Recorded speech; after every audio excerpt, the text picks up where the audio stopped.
안녕하세요. 메일드럼 매드입니다. 오늘은 전자드럼을 구매하기 직전에 고민하고 계신 분들을 위한 영상입니다. 전자드럼은 사용을 잘하면 정말 너무나도 좋은 악기인데요.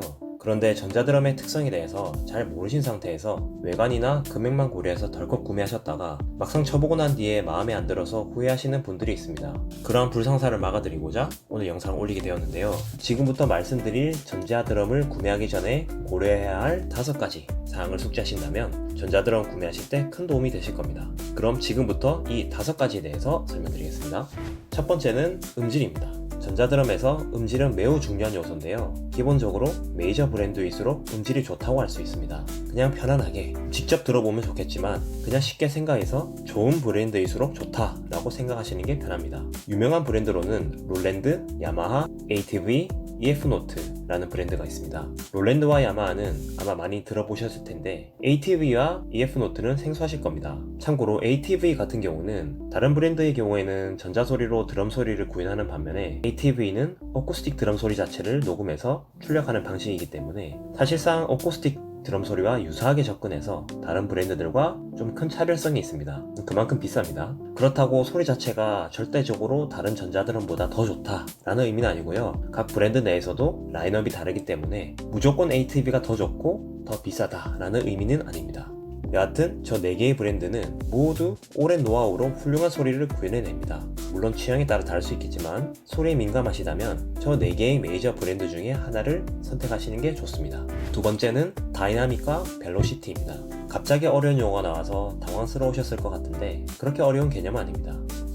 우선 다이나믹이란 드럼 연주에서 연주자가 드럼을 칠 때 이 소리의 강약을 조절하는 것을 의미합니다. 소리의 변화를 말하는 것이죠. 우리가 흔히 말하는 다이나믹하다 라는 의미와 같습니다. 이 다이나믹은 단순히 소리의 크기를 넘어서 연주의 표현력과 이 감정을 전달하는 중요한 요소로 음악의 맛을 결정짓는 중요한 요소입니다. 다음으로 벨로시티가 있는데요. 벨로시티란 원래 분야에 따라 용어의 쓰임이 다양한데 전자드럼에서는 간단하게 패드를 얼마나 세게 치는지에 따라 소리가 얼마나 달라지는 것인지를 말합니다. 내가 치는 강도의 크기만큼 소리를 세밀하게 잘 표현할수록 벨로시티가 높다고 표현합니다. 예를 들어 강도를 1로 쳤을 때 1의 소리가 나고 2로 쳤을 때 2의 소리가 나야 되는데 1로 쳤을 때나 2로 쳤을 때나 둘 다 2로 소리가 난다면 벨로시티가 상대적으로 낮다고 표현합니다. 어쿠스틱 드럼 연주에서는 내가 드럼을 치는 강도에 따라 그 소리가 매우 세밀하게 그대로 전달이 돼서 다이나믹한 연주가 가능한데요. 이 전자드럼에서는 벨로시티가 높을수록 그만큼 다이나믹한 연주가 가능하게 됩니다. 즉 벨로시티가 높은 전자드럼일수록 좋은 전자드럼입니다. 세 번째는 모듈입니다.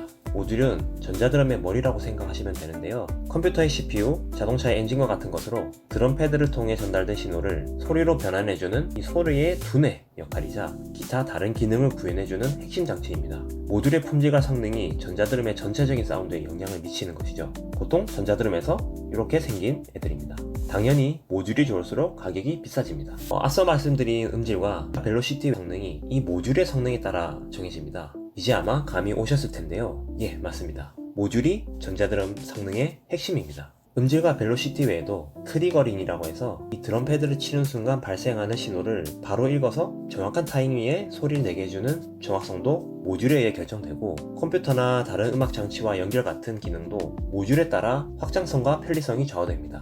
네 번째는 가격의 구성입니다. 가격이 비쌀수록 좋은 거 아니야? 라고 생각하실 것인데 명확하게도 그게 맞습니다. 하지만 여기에 함정이 있는데요. 가격의 구성에 대해 봐야 합니다. 전자드럼의 핵심은 모듈이라고 방금 전에 설명드렸는데요. 그런데 성능이 같은 모듈이라도 하드웨어가 좋으면 가격이 더 올라갑니다. 반대로 성능이 더 낮은 모듈임에도 하드웨어가 좋아서 성능이 높은 모듈의 전자드럼보다 가격이 더 높은 경우가 있습니다. 즉, 전자드럼의 가격을 형성하는 구성을 기능과 하드웨어 두 측면에서 나누어서 잘 살펴보아야 하는 것입니다. 그러면 기능과 하드웨어 둘 중에 어디에 더 초점을 맞춰야 할까요? 사실 이것은 취향의 차이입니다.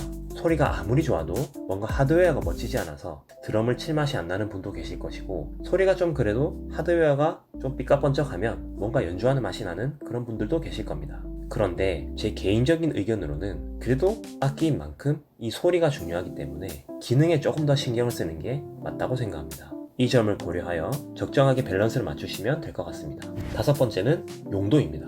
이 드럼을 어디에 사용할 것인가를 생각해야 됩니다. 단순히 집에서 연습용으로만 사용할지 아니면 공연용으로 사용할지 혹은 개인 연습과 공연 동시에 사용할 수도 있겠죠. 이러한 용도에 따라서 선택해야 하는 기준이 잘 세워져야 합니다. 만약 연습용으로만 사용할 경우에는 비교적 저렴한 모델을 선택해도 충분할 수 있습니다. 사실 메이저 브랜드가 아니더라도 기초 입문 단계에서는 조금 저렴한 브랜드를 사용해도 크게 무리는 없습니다. 다만 공연용으로 사용을 해야 한다면 다른 악기와의 소리 조화 그리고 출력 강도 등을 고려하여서 메이저 브랜드를 선택하셔야 되고, 그리고 메이저 브랜드 안에서도 중급 이상 라인업 안에 있는 모델을 선택하는 것이 좋습니다.